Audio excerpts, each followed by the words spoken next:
نبينا ومولانا محمد طب القلوب ودوائها وعافية الأبدان وشفائها ونور الأبصار وضيائها وقوت الأرواح وغذائها وعلى آله وصحبه. Subhanaka la ilma lana illa ma 'allamtana innaka antal alimul hakim. Rabbi shrah li sadri wa yassir li amri wahlul 'uqdatam min lisani yafqahu qawli, amma ba'd. Pertama-tama yang saya hormati, yang saya cintai Bapak Bupati kita, Bapak Haji Muharram. Yang saya hormati takmir Masjid Al-Husna beserta jajarannya, para jamaah majelis yang insya Allah mudah-mudahan semuanya dirahmati oleh Allah Subhanahu wa Ta'ala. Alhamdulillah, kita panjatkan puji syukur kepada Allah Subhanahu wa Ta'ala karena berkat hidayah, taufik, panjang umur, sehat walafiat, pada saat ini kita dapat kembali berkumpul dalam acara majelis di Masjid Al-Husna ini yang kemarin sempat libur. Yang pertama karena ada pandemik virus COVID-19, dan yang kedua karena bertepatan dengan bulan Ramadan ya. Jadi ini pembukaan awalnya ya. Jadi mudah-mudahan kita berharap kepada Allah Subhanahu wa Ta'ala, mudah-mudahan wabah virus ini cepat diangkat oleh Allah Subhanahu wa Ta'ala sehingga kita bisa menjalankan kehidupan dengan normal, dan mudah-mudahan bulan Ramadan kemarin bukan Ramadan terakhir buat kita masih dipanjangkan umur oleh Allah Subhanahu wa Ta'ala, sehat walafiat zahir maupun batin, dan bisa menangi bulan Ramadan di tahun-tahun yang akan datang. Amin ya rabbal alamin. Dan insya Allah sebagaimana biasanya kita akan melanjutkan pembacaan kitab Aqidatul Awam atau Syarah Aqidatul Awam, penjelasan tentang kitab Aqidatul Awam. A'udzubillahi minasyaitonir rajim. Bismillahirrahmanirrahim. Abda'u bismillahirrahmanirrahim da'imil ihsani falhamdulillahil qadimil awwali wal akhiril baqi bila tahawuli. Tsumma salatu wassalam sarmada ala nabi khairi man qad wahada wa alihi wa sahbihi wa man tabi' sabila dinil haqqi ghaira mubtadi'. Aku memulai kitab ini dengan menyebut nama Allah yang Maha Pengasih lagi Maha Penyayang, yang selalu berbuat kebaikan. Segala puji bagi Allah yang Maha Lampau, yang Maha Awal, yang Maha Akhir, yang kekal tanpa ada perubahan. Sholawat dan salam tercurahkan selalu kepada Nabi kita, sebaik-baiknya orang yang mentauhidkan Allah Subhanahu wa Ta'ala, beserta keluarganya, sahabatnya, dan orang-orang yang mengikuti agama dengan benar tanpa dengan kesesatan ya. Sekarang yang kita bahas di sini, kemarin sudah dibahas sholawat dan salam kepada siapa, yaitu kepada Nabi kita Muhammad SAW, Nabi kita Nabi Muhammad ya. Di sini dijelaskan bahwasannya tentang penjelasan seorang nabi ya. Bahwasanya nabi itu dijelaskan di sini, yang disebut dengan nabi adalah manusia, dari golongan manusia, bukan golongan malaikat, bukan golongan jin. Nabi itu adalah huwa insanun zakarun hurrun, yaitu dari golongan manusia laki-laki ya, nggak ada nabi perempuan, nggak ada. Siti Maryam bukan nabi, tapi orang solehah ya. Jadi nabi itu laki, semuanya lah laki, yaitu manusia laki-laki berjenis kelamin laki-laki, dan merdeka, bukan budak ya.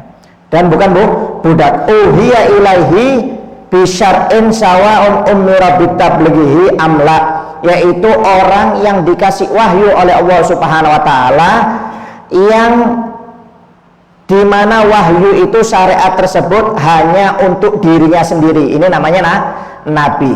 Jadi nabi dengan rasul beda. Kalau rasul itu diberi wahyu untuk dirinya dan wajib disampaikan. Kalau nabi hanya untuk pribadi dirinya ya. Dan nabi ini lebih umum daripada rasul. Kalau rasul lebih khusus. Jumlahnya nabi dalam riwayat hadis yang disebut oleh Nabi Muhammad SAW, nabi itu total semuanya mulai zaman Nabi Adam sampai Nabi Muhammad ada 124.000 nabi.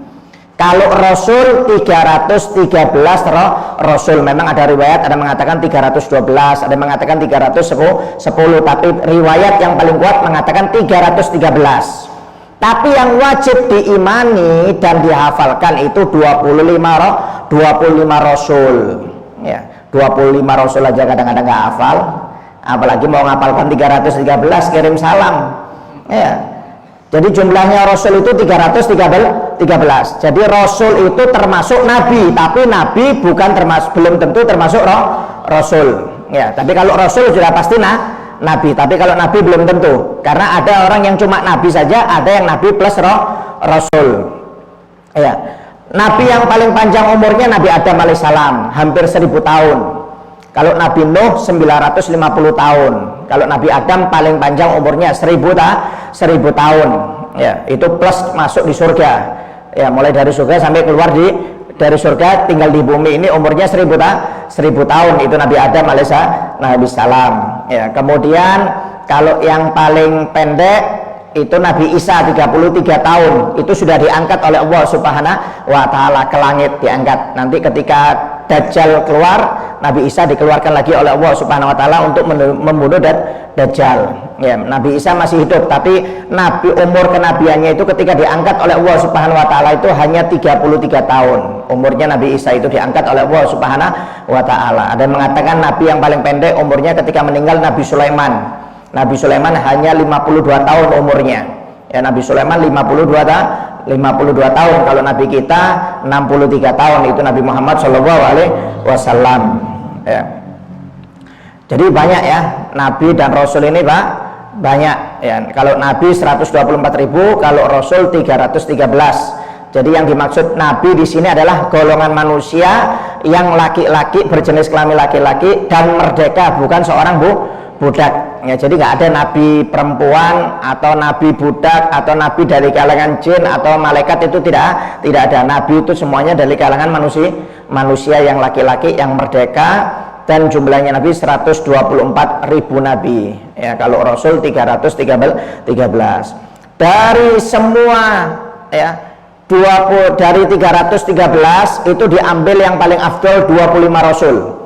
Ya, dari 313 dipres lagi yang paling afdal itu ada 25 rasul. Dari 25 rasul dipres lagi yang paling afdal ada 5, yaitu ulul azmi. Ya, yaitu Nabi Nuh, Nabi Musa, Nabi Ibrahim, Nabi Isa, Nabi kita Nabi Muhammad SAW. Dari 5 ini dipres lagi yang paling afdal adalah Nabi kita Nabi Muhammad SAW. Ini sudah paling afdalnya Nabi, paling afdalnya makhluknya Allah Subhanahu wa taala. Ya, bahkan dalam hadits qudsi Allah Subhanahu wa taala berfirman, laulaka ya Muhammad ma khalaqtu aflak.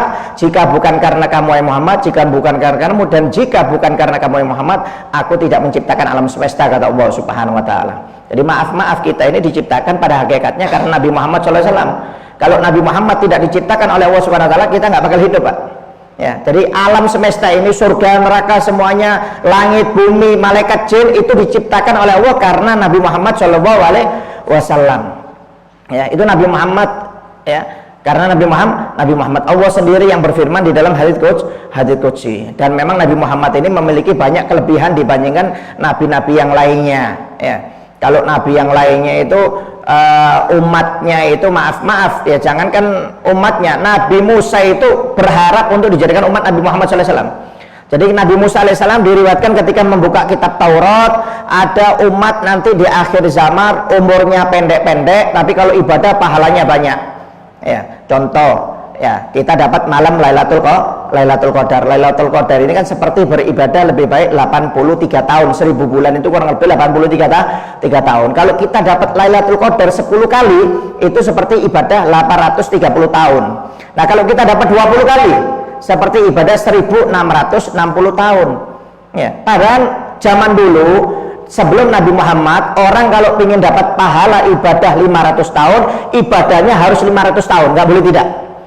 Ya, jadi sesuai dengan umurnya, sesuai dengan ibadahnya. Umurnya umpamanya umat zaman dulu umurnya 70 tahun umpamanya dia hidupnya, berarti pahala ibadahnya sesuai umurnya.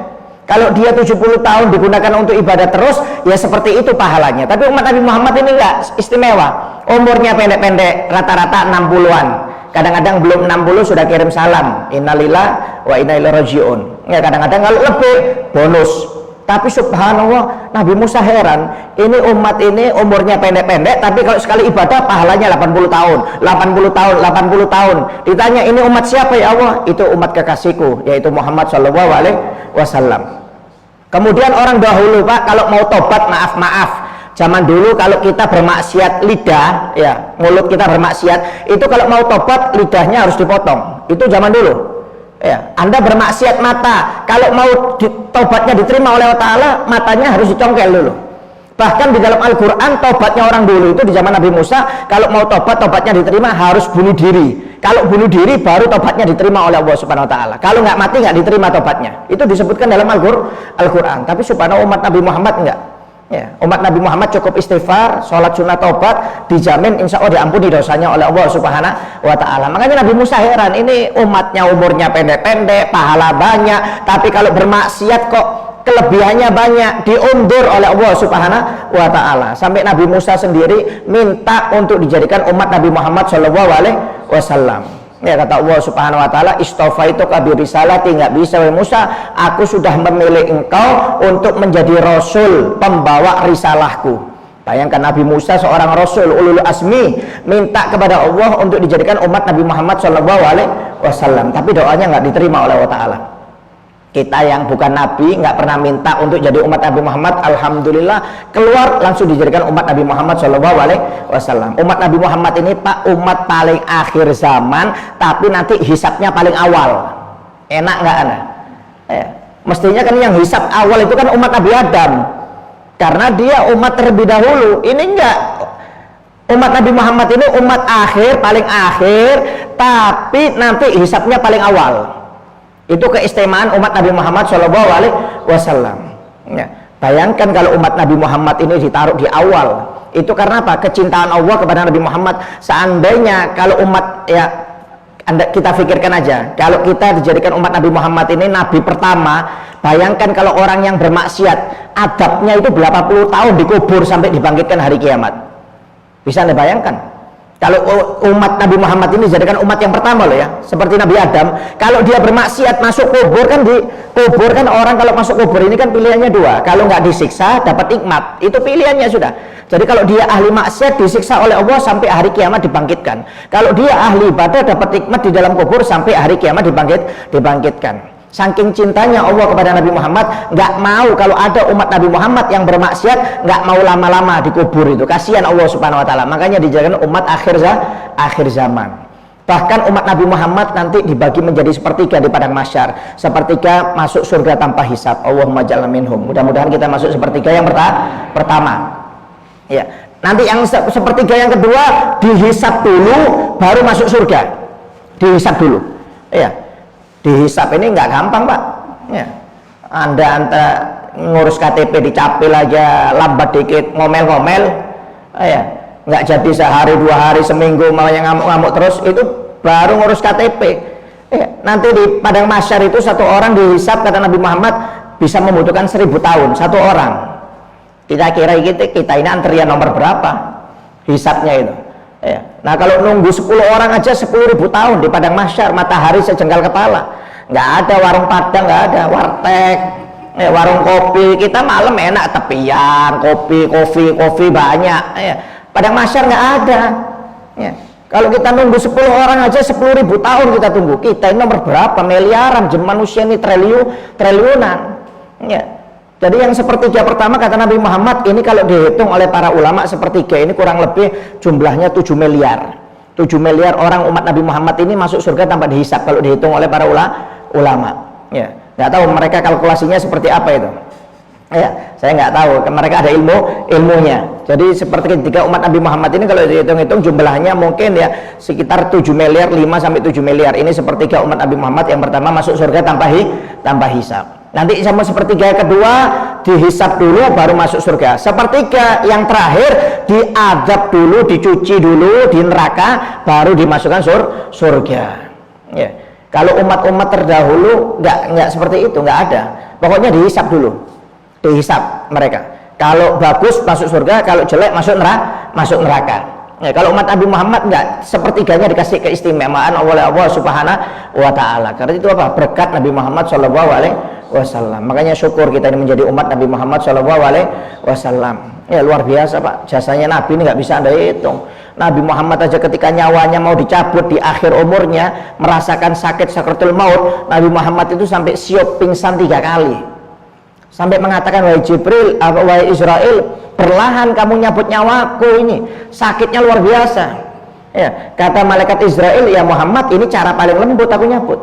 Itu Nabi Muhammad langsung ingat dengan umatnya, langsung berdoa. Ketika sakratul maut itu Nabi Muhammad berdoa, ya Allah, setengah rasa sakit seluruh umatku aku yang tanggung ya Allah. Bayangkan Pak, dikabulkan doanya oleh Allah Subhanahu wa taala, tapi tidak diberikan kepada Nabi Muhammad karena kecintaan Allah kepada Nabi Muhammad. Jadi kalau kita meninggal nanti cuma merasakan setengahnya saja, karena setengahnya sudah diangkat oleh Allah Subhanahu wa taala berkat doanya Nabi Muhammad sallallahu alaihi wasallam. Bayangkan ketika mau meninggal itu masih ingat dengan kita Pak, masih ingat dengan umatnya.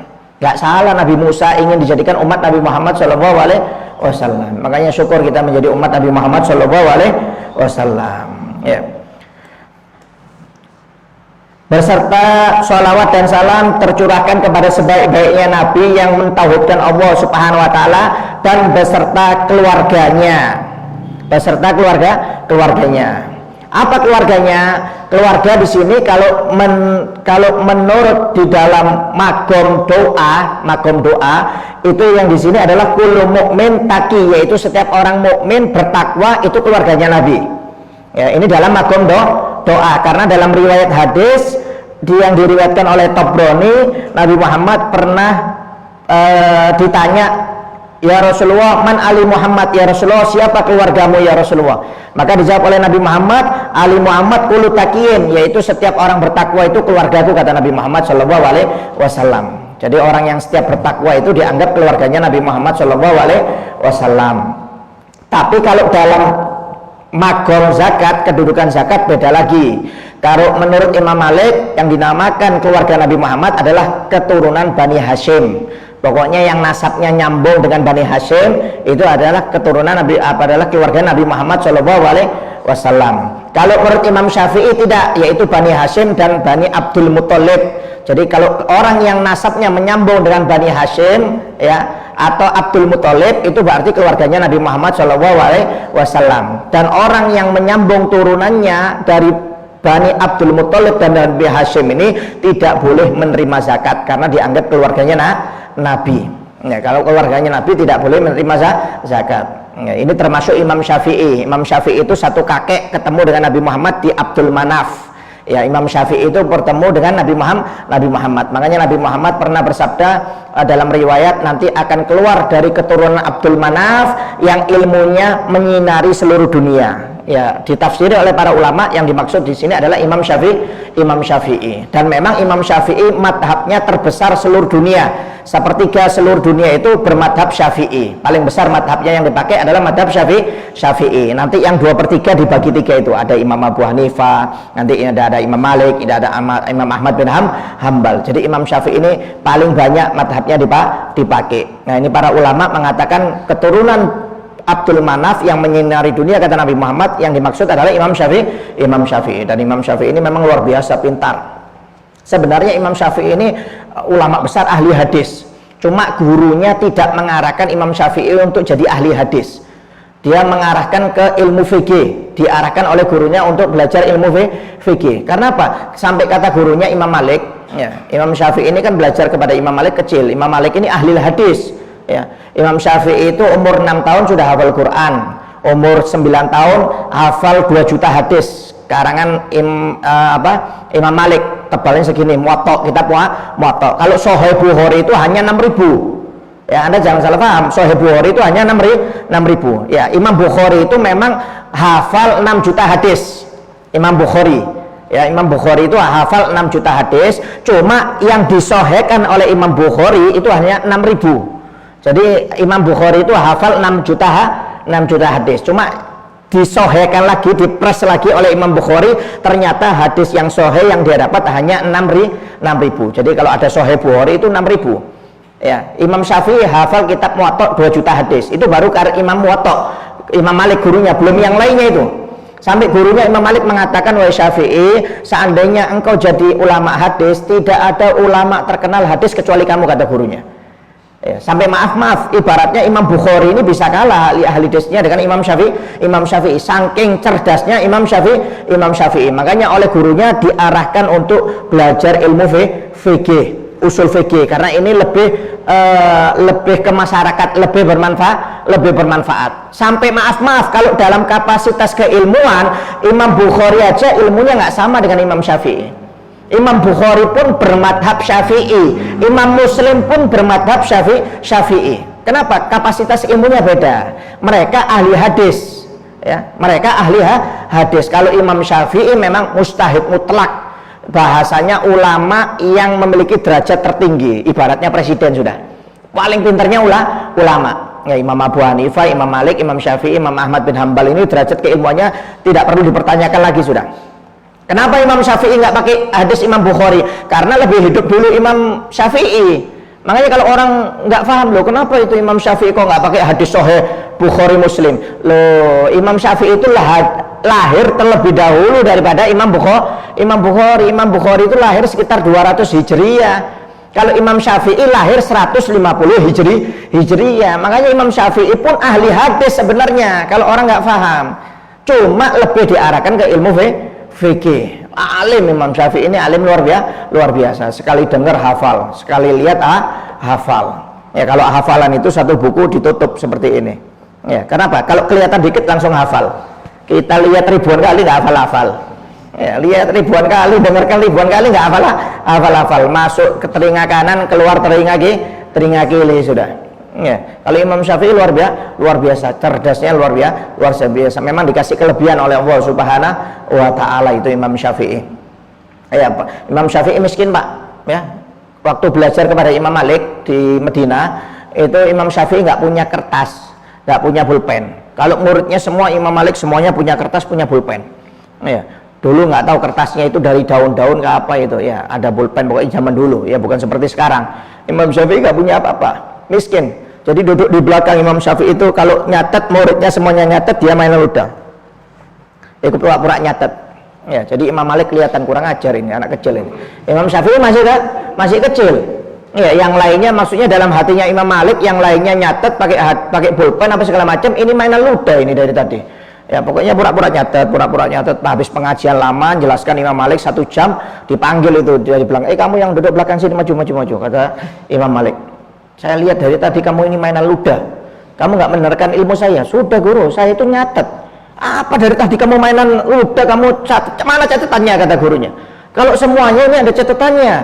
Sudah wahai guru, di sini katanya. Di sini. Coba diulangi oleh Imam Syafi'i, dijelaskan mulai awal Imam Malik ngomong sampai titik komanya itu dijelaskan. Berhentinya. Sampai Imam Malik heran, loh, ini berarti bukan orang biasa ini. Langsung Imam Syafi'i ini ditahasus kepada Imam Malik, belajar khusus, nggak ikut gabung dengan yang lainnya. Makanya umur 12 tahun langsung hafal kitab Muwatta 2 juta hadis, itu dengan sanadnya loh ya, bukan hadisnya saja loh ya. Dari anfulan anir Rasulullah SAW qol, itu lengkap dengan sanadnya. Kalau orang cuma langsung qala Rasulullah SAW banyak hafal, tapi kalau dengan sanadnya nggak sembarangan orang.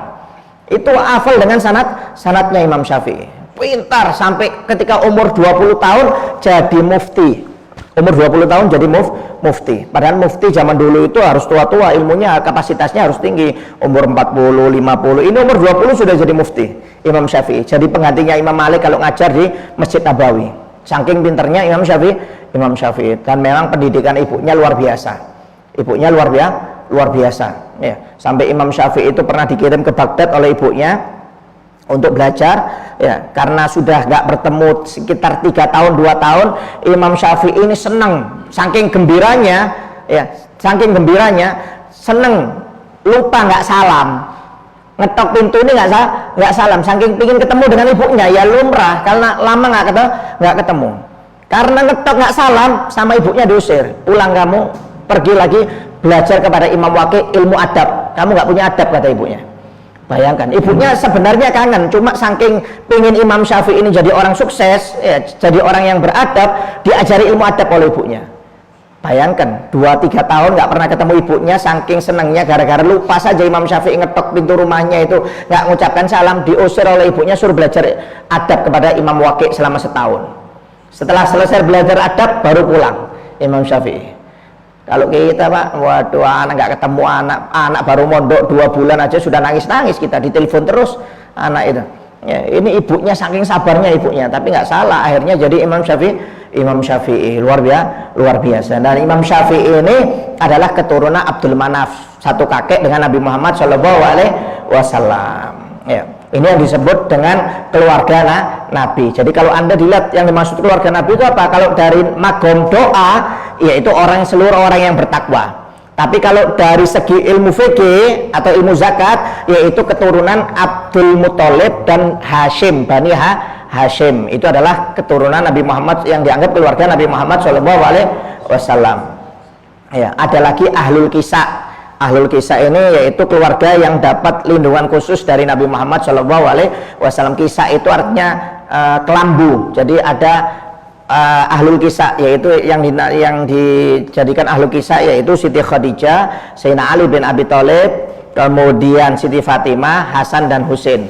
6 dengan Nabi Muhammad Shallallahu Alaihi Wasallam, yang dinamakan Ahlul Kisah. Ya, ini lebih khusus lagi, keluarga yang dianggap khusus oleh Nabi Muhammad Shallallahu Alaihi Wasallam. Ya. Kemudian sholawat salam kepada Nabi Muhammad Shallallahu Alaihi Wasallam, keluarga Nabi Muhammad dan para sahabatnya. Ya, para sahabat. Siapa sih yang dianggap sahabat Nabi Muhammad SAW? Ya, yang dianggap sahabat Nabi itu harus memenuhi syarat. Syarat yang pertama yang bisa dia dikatakan menjadi seorang sahabat, yaitu orang yang pernah kumpul dengan Nabi Muhammad, bertatap langsung dengan Nabi Muhammad. Ini baru dinamakan sahabat. Syarat pertamanya, tapi belum, ini masih belum. Ya, kemudian yang kedua, dia harus beriman dengan Nabi Muhammad. Setelah melihat, bertemu dengan Nabi Muhammad, beriman kepada Nabi Muhammad Shallallahu Alaihi Wasallam. Dan berimannya setelah kenabian, setelah Nabi diutus menjadi seorang Rasul, kemudian dia beriman dan melihat, maka dinamakan sahabat. Kemudian meninggal dalam keadaan iman, iman. Kalau dia pernah bertemu dengan Nabi setelah Nabi diutus dan beriman, tapi matinya kafir, murtad, bukan dinamakan sahabat. Jadi nggak bisa, matinya pun harus beriman dan bertemunya di dunia, bukan di langit. Karena Nabi juga bertemu banyak orang di langit. Cuma yang bertemu di langit bukan dinamakan sahabat. Karena Nabi Muhammad banyak juga bertemu dengan para nabi-nabi di langit. Mereka kan bertemu dengan Nabi dan mereka juga beriman, cuma berimannya di langit, bukan di bumi, maka bukan dinamakan sahabat. Jadi ada syaratnya, Pak. Ya, ada orang yang beriman kepada Nabi Muhammad, kemudian dia hidup di zaman Nabi Muhammad SAW. Nabi Muhammad setelah diutus, tapi tidak pernah bertemu dengan Nabi. Siapa? Uwais Al-Qarni. Uwais Al-Qarni ini hidup di zaman Nabi. Iya, dia dari Qarn, Yaman. Ya, dia hidup di zaman Nabi, tapi ketika datang ke Madinah, Nabi Muhammad sedang perang. Sedangkan perang zaman dulu nggak bisa ditentukan, bisa 2 minggu, bisa 3 minggu, sebulan, 2 bulan, 3 bulan. Ya, karena lama-lama pulang, karena Uwais punya tanggungan ibunya, ibunya Uwais Al-Qarni. Ya, luar biasa Uwais Al-Qarni ini. Ya, sampai kata Nabi Muhammad, khair tabi'in Uwais Al-Qarni, sebaik-baiknya tabi'in adalah Uwais Al-Qarni. Sampai Sayyidina Umar dan Sayyidina Ali, jika kamu bertemu dengan Uwais Al-Qarni, minta doa, karena Uwais Al-Qarni ini mustajabu doa, kata Nabi Muhammad SAW. Bayangkan, kaliber seperti Umar bin Khattab dan Sayyidina Ali ini disuruh minta doa kepada Uwais Al-Qarni. Padahal kalau dari dari segi magom, mestinya lebih tinggi magomnya Sayyidina Umar.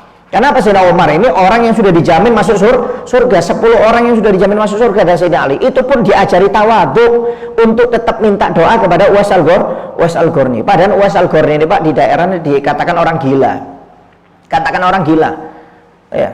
Uwais Al-Qarni itu dulu ibunya pengen berangkat haji. Uwais Al-Qarni ini nggak punya apa-apa, nggak punya uang untuk biaya. Zaman dulu kan kalau dari Yaman ke Madinah atau Mekah itu kendaraan yang paling mahal itu kuda. Uwais Al-Qarni nggak punya uang, miskin. Ya, akhirnya dia punya 1 ekor kambing. Kata Uwais Al-Qarni, kalau saya beli hewan untuk membawa ibu saya untuk haji, nggak mampu, uang nggak ada, berarti saya harus gendong. Kalau gendong ibu saya harus latihan dulu, harus latihan. Uwais Al-Qarni ini punya satu kambing kecil, Pak. Jadi Uwais Al-Qarni ini tiap hari di pagi itu diangkat kambingnya, ditaruh di sini, naik ke atas gunung, latihannya naik ke atas gunung tiap hari. Kambingnya ini dikasih makan terus, jadi tiap hari itu timbangannya naik, sampai dalam riwayat timbangan kambingnya ini hampir 100 kilo, hampir 100 kilo. Jadi pagi itu diangkat, latihannya itu fitnessnya Uwais Al-Qarni itu, naik ke gunung, turun lagi, naik ke gunung, turun lagi, mulai kambing itu kecil sampai kambingnya 100 kilo, saking besarnya. Sudah siap, baru ibunya yang digendong oleh Uwais Al-Qarni berangkat ke Madinah dan Mekah untuk melaksanakan ibadah haji. Bayangkan Pak, gendong ibunya. Memang Uwais Al-Qarni ini mustajab doanya, kata Nabi Muhammad. Salah satunya sebabnya karena dia berbakti dengan ibunya. Cintanya dengan ibunya luar biasa. Kalau dapat uang, sepertiga untuk ibunya, sepertiga disedekahkan, sepertiga untuk biaya makan tiap hari. Itu kerjaannya Uwais Al-Qarni kalau dapat uang itu. Pokoknya sepertiga untuk ibunya, sepertiga disedekahkan, sepertiga untuk kebutuhan hidup di hari itu. Ya. Uwais Al-Qarni ini miskin, dianggap orang gila oleh orang-orang, dianggap orang gila. Ya, karena kangen bertemu dengan Nabi Muhammad, minta izin, kata ibunya, jangan lama-lama. Ya, kamu perjalanan aja sudah berapa bulan PP ini, kata ibunya. Saya sendirian sudah tua, nggak mampu. Iya Bu, dapat izin langsung berangkat. Nggak tahunya sampai Madinah Nabi Muhammad lagi perang. Ya, lagi perang. Akhirnya kirim salam kepada Siti Aisyah, sampaikan aku Uwais Al-Qarni dari Yaman, tidak bisa bertemu dengan Nabi karena masih ada tanggungan ibu pulang. Akhirnya pulang Uwais Al-Qarni. Nabi Muhammad gak lama, berapa hari, berapa minggu kemudian datang, langsung berkata, Siti Aisyah belum berkata, Nabi Muhammad sudah berkata, wahai Aisyah, apakah ada orang dari Goren datang ke sini? Ada ya Rasulullah. Ya, cirinya seperti ini, ada ya Rasulullah. Akhirnya dipanggil Abu Bakar dan Umar, Sayyidina Umar dan Sayyidina Ali. Wahai Sayyidina Ali, wahai Umar, kalau kamu kelak nanti setelah aku meninggal bertemu dengan Uwais Al-Qarni, carilah orang tersebut dan minta doa kepada orang tersebut, kata Nabi Muhammad. Jadi setiap orang musim haji itu Sayyidina Umar dan Ali itu kerjaannya nyari orang dari Yaman. Siapa dari Yaman dikumpulkan sendiri. Setelah datang dari Yaman, siapa dari kota Goren, dicari orang dari kota Goren itu. Kalau nggak ada, tahun depannya dicari lagi. Sampai di zaman Khalifah Umar bin Khattab baru ketemu ini Uwais Al-Qarni. Ya, dari Goren, siapa dari Goren? Siapa yang namanya di antara kalian namanya Uwais? Kata orang tersebut, orang yang dari Goren ada, tapi itu tukang cuci kuda kita, onta kita. Ya, orangnya agak bahasanya maaf, ada apa ya, sedeng sedikit. Ya, agak beleng agak beleng dongol sedikit. Ya, itu sedang mandikan kuda kita. Panggil, kata Sayyidina Umar. Nggak taunya betul. Dilihat tandanya, ada tandanya di pundaknya, betul ini Uwais Al-Qarni. Langsung Sayyidina Umar dan Sayyidina Ali, kami dapat perintah dari Nabi untuk minta doa kepadamu. Orang-orang langsung heran semuanya. Yang dari Goren ini heran. Ini dianggap orang gila loh ini. Uwais Al-Qarni ini dianggap orang gila, dianggap beleng-beleng. Ya. Sayyidina Umar minta doa langsung dengan Sayyidina Ali minta doa. Oh, kata Uwais Al-Qarni, wah engkau ini sahabat Nabi.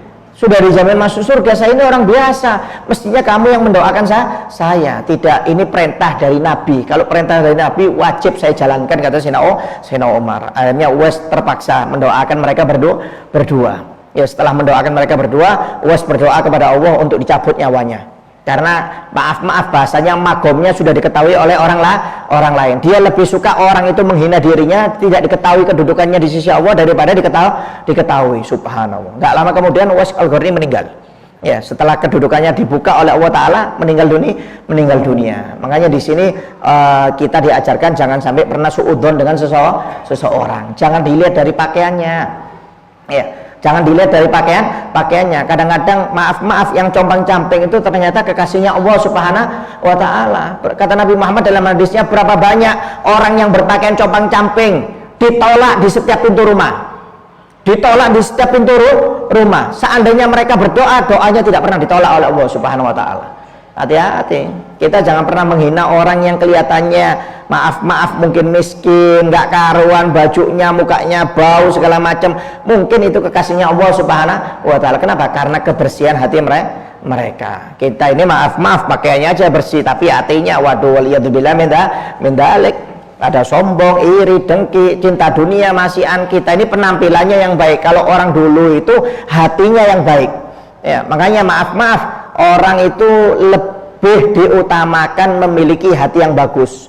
Kan kata Nabi Muhammad, di dalam tubuh itu kan ada segumpal daging. Kalau segumpal daging ini bagus, maka seluruhnya bagus, yaitu hati. Dan hati ini tempat pandangan Allah Subhanahu wa Ta'ala. Kita kadang-kadang nggak bisa Pak dilihat dari dohirnya, itu nggak bisa. Memang harus dari hati. Makanya orang dulu lebih senang hatinya anaknya diperbaiki daripada ibadah dohir. Kalau orang sekarang ini kadang-kadang salah paham. Iya, contoh maaf anaknya suruh hafal Quran. Ayo nak, kamu jadi hafidul Quran supaya kamu terkenal nanti bisa diundang di sana di sini. Loh, ini anaknya disuruh hafalan Quran tujuannya untuk dunia supaya terkenal. Ini kadang-kadang keliru. Ya, ayo nak masuk pesantren kamu supaya pintar seperti Ustadz Abdul Somad, seperti Ustadz Yusuf Mansur, mamanya seperti Ustadz Desat Latif. Enak kamu kalau sekali ceramah 20-30 nggak capek kerja.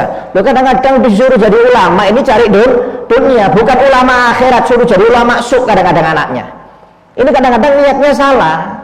Niatnya bagus suruh belajar agama, tapi hatinya dikotorkan oleh orang tuanya sendiri. Waliyadzubillah min dzalik. Kalau orang dulu enggak Pak, anaknya dididik hatinya dulu, dididik hatinya. Sampai ada seorang Sayyid Abu Bakar Al-Adni, itu dia pernah buka kitab berkaitan dengan penyakit hati. Di dalam penyakit hati itu kan ada sifat hasud, iri, dengki, sombong, takabur. Itu dia tanya kepada ayahnya, wahai ayah, apakah ada orang yang memiliki sifat seperti ini? Maksudnya apa? Saking bersihnya hatinya itu diajari oleh orang tuanya, sampai dia sendiri bingung, apakah ada orang yang punya sifat jelek seperti ini? Dia sendiri bingung, kok sampai dibahas di dalam suatu kitab. Ini kenapa? Menunjukkan kebersihan dirinya. Ya, sampai waktu dia mau dakwah, ketika umur 15 tahun mau disuruh dakwah oleh ayahnya, disuruh, kata ayahnya, kamu jangan dakwah dulu, cari makhluk yang paling hina daripada dirimu, kata si ayah. Cepat cari, kalau kamu ketemu makhluk yang paling hina daripada dirimu, baru kamu boleh dakwah, kata si ayah. Berangkat dia Pak, keliling masuk ke masjid, nggak taunya keluar dari masjid ada orang tua nggak sholat, malah duduk-duduk di depan halaman masjid. Sudah nggak sholat, tua duduk-duduk lagi nongkrong. Kata dalam hatinya, mungkin ini ya orang yang lebih jelek daripada saya ya, sudah tua nggak ke masjid, nongkrong lagi. Ya, mestinya kan maaf kalau sudah tua ini kan bau tanah, mesti harus lebih banyak ibadah. Ya, ini sudah bau tanah, nongkrong lagi, main domino, catur, la haula wala quwwata, di depan masjid lagi. Ya.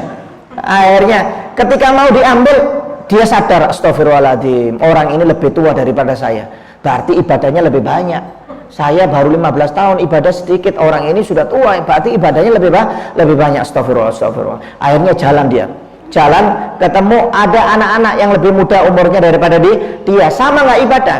Wah, ini mungkin ini lebih muda dari saya ini. Kalau saya kan lebih tua umurnya, ibadahnya lebih banyak. Ketika mau diambil ini anak, dia ingat astagfirullahaladzim, dia lebih muda, berarti dosanya lebih sedikit. Kalau saya lebih tua, berarti dosanya lebih banyak. Akhirnya nggak jadi. Nah, akhirnya lewat sampai ketemu di tempat sampah, ada anjing lagi bongkar-bongkar sampah, cari makanan. Wah, ini sudah ini makhluk lebih jelek daripada saya. Ini najis besar ini kalau kena anjing najisnya harus dicuci 7 kali. Ya, ini sudah anjing paling najis, ini berarti paling hina, ini makhluk paling hina. Nggak taunya dia ingat, astagfirullahaladzim, ini binatang nanti dihisap, selesai hisapnya jadi tanah. Kalau saya dihisap, kalau saya amalnya banyak bisa masuk surga, tapi kalau amal saya jelek saya masuk neraka. Kalau saya masuk neraka, anjing ini lebih afdal daripada saya, berarti saya belum tentu bisa selamat dari neraka. Tapi kalau anjing ini sudah pasti selamat dari neraka, karena nanti di hari kiamat di padang mahsyar itu hewan dikembalikan jadi debu, dihisap tapi jadi debu. Oh, berarti nggak ada makhluk yang lebih jelek, ini berarti saya sudah yang paling hina. Datang dia kepada ayahnya, kata ayahnya, siapa makhluk yang lebih jelek daripada kamu wahai Abu Bakar? Nggak ada wahai ayah, makhluk yang paling jelek ya anakmu ini. Kata ayahnya, sudah berarti cukup, kamu berangkat dakwah, kata si ayahnya. Subhanallah, luar biasa. Tapi ya, kalau sekali ceramah orang semuanya menangis Pak, nangis, banyak yang tobat, ya, ikhlas. orang kalau sudah ikhlas itu Pak, kadang-kadang yang dia sampaikan walaupun biasa, nggak pakai Quran, nggak pakai hadis bahasanya, itu orang langsung bisa tersentuh karena keikhlasan seseorang, karena kebersihan hatinya. Sampai pernah dikisahkan Syekh Abdul Qadir Al-Jailani, seorang ulama besar di Baghdad, ya itu kalau ceramah, maaf ceramahnya biasa. Si anak ini bingung kepada si ayah ini kalau ceramah kok biasa, Quran hadisnya, tata bahasanya itu bahasanya nggak intelek lah, bahasa kampungan kalau ceramah. Kata si anaknya si Abdul Qadir ini. Tapi kalau yang dengarkan ini Pak nangis setiap ceramah, si Abdul Qadir ini nangis. Akhirnya anaknya ini belajar mantik, ilmu bahasa. Ya kalau bahasa sekarang itu apa, bahasa kuliahan itu apa? Bahasa komunikasi lah. Ya bukan, maksudnya kalau bahasa kuliahan dengan orang awam itu apa namanya? Intelek ya bahasanya itu kepingin belajar lebih bahasa yang intelek lah, komunikasinya itu supaya tertata rapi si anak. Karena lihat ayahnya ini bahasa ceramahnya biasa. Wah belajar sastra segala macam, komunikasi bahasanya intelek. Akhirnya setelah selesai belajar ini anaknya suruh ceramah sama si Abdul Qadir Jailani. Ayo kamu ceramah. Wah, keluar hadis Quran. Nggak ada yang nangis, Pak. Nggak ada yang nangis, biasa. Bingung dia, kok nggak ada yang nangis? Ini saya mendengarkan ceramah saya kata si anak ini. Akhirnya kata si Abdul Qadir, sekarang saya ceramah ya. Dengarkan ceramah saya ya, dengarkan aja. Saya nggak lama-lama, nggak sampai 1 menit. Kata si Abdul Qadir Jailani. Dia ceramah, wahai muslimin dan muslimat. Tadi malam saya goreng ikan. Ketika saya goreng ternyata ikannya gosong, akhirnya nggak bisa saya makan, dimakan kucing. Waalaikumsalam warahmatullahi wabarakatuh, kata Syekh Abdul Qadir Jailani. Itu langsung ribuan nangis semuanya ribuan. Si anak bingung, ini ceramah apa ini? Ceramah ikan gosong kok nangis? Si anak ini nggak masuk ke akalnya, nggak masuk memang. Bingung. Kata si anak, ayah, kamu ini ceramah apa? Tadi malam mau goreng ikan gosong nggak jadi dimakan, ikannya dimakan kucing, semuanya nangis. Saya ini ceramah keluar Quran hadis nggak ada yang nangis. Kenapa mereka nangis? Kata si Abdul Qadir, jangan tanya saya ya nak, kamu tanya yang nangis itu loh kenapa? Kamu tanya mereka kenapa? Ayo ditanya, fulan kenapa kamu nangis? Ceramah ayah saya nggak jelas gitu. Kata si yang dengarkan, berarti kamu nggak paham makna ceramah ayahmu itu. Ceramah ayahmu itu adalah maksudnya dia goreng ikan, dia memperbanyak ibadah kepada Allah Subhanahu wa taala. Dia sholat, dia ngaji, ya dia dakwah segala macam, zikir, puasa segala macam. Tapi akhirnya gosong. Yaitu gara-gara salah niat tidak diterima oleh Allah Subhanahu wa taala. Gosong. Ya, gosong. Bahasanya gosong itu amalnya tidak diterima, dimakan kucing itu ibaratnya dimasukkan ke dalam neraka. Gak bermanfaat. Itu ibarat ceramah dari ayahmu. Bayangkan orang yang bahasanya itu saking ikhlasnya si Abdul Qadir Jailani itu, kalau bahasa ceramahnya itu walaupun gak jelas atau biasa bahasanya, itu langsung difahamkan oleh Allah Subhanahu wa taala. Saking ikhlasnya si Abdul Qadir Jailani. Kalau saya ceramah kayak gitu Pak, ya gak nyambung semuanya sampai. Habib lagi sakit flu ini modelnya ini, lagi migrain vertigo mungkin ini ceramah. Kalau saya ceramah seperti itu nggak paham Anda.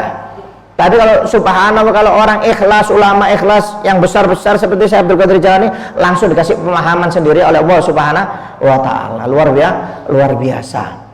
Ya, luar biasa. Makanya penting menata hati ini penting. Ya, ini yang ditanamkan oleh Nabi Muhammad SAW. Ya, hati ini penting Pak. Ya, yang maaf walaupun amalan kita biasa, tapi kalau hati ini bersih, insya Allah aman. Ya, sampai Nabi Muhammad di dalam suatu majelis seperti ini, Nabi Muhammad mengatakan, sayati rajulun min ahli jannah. Sebentar lagi akan datang penghuni surga, kata Nabi Muhammad. Sahabat noleh ke belakang semuanya, siapa ini yang masuk? Apakah Abu Bakar, Umar, Utsman? Nggak taunya sahabat orang awam, yang dimana sahabat itu banyak yang nggak kenal. Siapa ini? Kok dikatakan ahli surga? Besoknya lagi Nabi Muhammad pengajian seperti ini mengatakan, sayati rajulun min ahli jannah. Sebentar lagi akan masuk pemuda dari surga, dari sifatnya orang surga, min ahli surga, kata Nabi Muhammad. Noleh lagi ke belakang sahabat, nggak taunya sama orang yang kedua yang kemarin itu, orang yang kemarin disebut Nabi masuk lagi 2 kali, kata Nabi. Akhirnya 3 hari Nabi Muhammad mengatakan, saya tirajul min ahli jannah, sebentar lagi akan masuk penghuni surga, kata Nabi Muhammad, pemuda penghuni surga. Nggak taunya sama Pak, pemuda tersebut 3 kali berturut-turut dikatakan oleh Nabi Muhammad sebagai penghuni surga. Padahal sahabat itu nggak ada yang kenal dengan orang tersebut.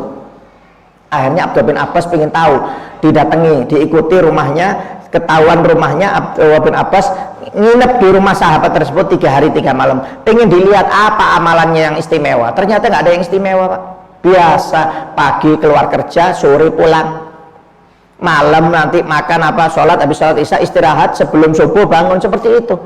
Kalau Abu Bakar kan kelihatan sodakohnya, Sayyidina Utsman hatam Quran tiap hari, Sayyidina Ali mulai isya sampai subuh sholat, kelihatan. Ini nggak kelihatan sama sekali, ibadahnya nggak kelihatan. Abdullah bin Abbas bingung, orang seperti ini kok dikatakan ahli surga.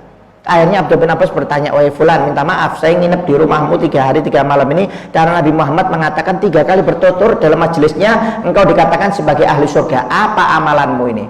Kata pemuda tersebut, saya tidak punya amalan yang bagus, saya cuma memiliki hati yang tidak pernah hasut, iri, dengki.